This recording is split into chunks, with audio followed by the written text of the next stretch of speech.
welcome to the lecture series. In this lecture series, we are going to discuss about the interfacing of keypad with 8051 microcontroller.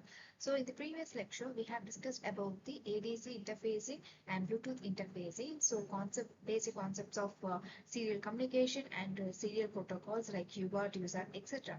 So here we are getting into the next type, that is interfacing of keypad with the microcontroller. So here we are considering the 4x4 matrix keypad. So basically the keypad is considered as a matrix format. So here we can take a sample keypad which consists of the numerics from 1 to 0, and we have the alphabet number from A, B, C, D. So now we are going to look into the deeper, like below this keypad, we are going to consider a column and row, that is row and column in the 4x4 matrix. Here you can see each row is given the name R1, R2, R3 and R4, and each column is given the name C1, C2, C3 and C4. Basically, all the rows and columns are given the values of 1.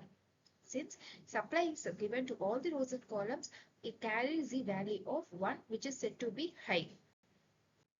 Now, if you want to know whenever the key is pressed, the key is displayed in the LCD or whatever the display unit, what the key is pressed. So we have to know the principle behind it.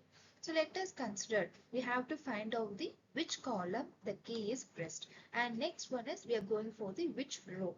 So first step is to find out the column, and here when the finding out the column, for example, let us take like we are pressing a key here. So we have to give the supply to all the columns and all the rows, considering all the columns to have the supply value of 1 and rows to have the 0 value of supply. And when the particular key is pressed, let us say take an example, this key is pressed. So when the key is pressed, the particular column and the key will get disconnected from this supply. So automatically that particular column will be marked as 0 and the particular row will be also marked, but we cannot justify the exactly the row which is pressed, but we can justify the exact column because all the columns here are given supply and they are staying in the highest position.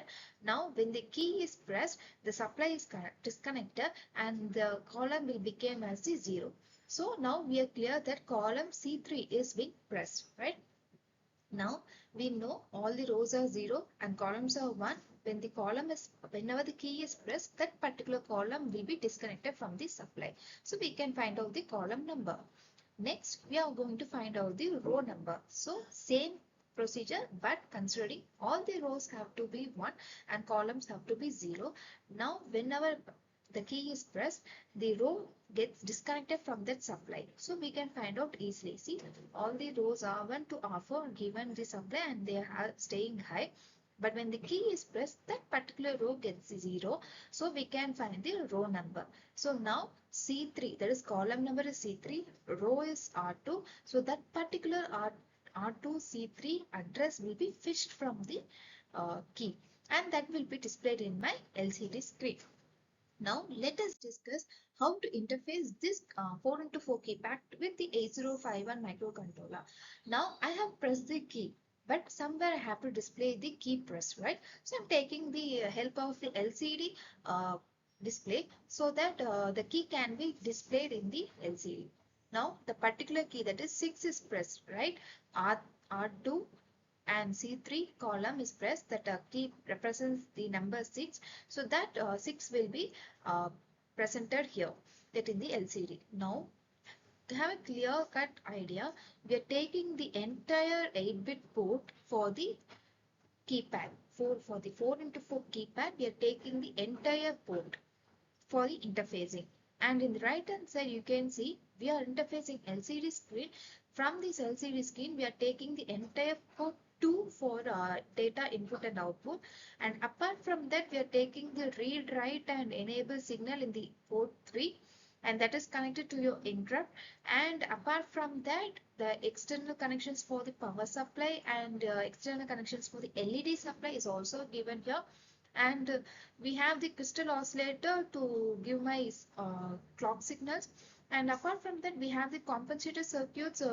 Whenever I have to set a delay or whatever the interrupts needed, that can be substituted by this compensator circuits. So in this video, in this lecture series, you're clear about keypad principle and how this keypad is connected with an 8051 controller and how it is displayed in the LCD screen, right?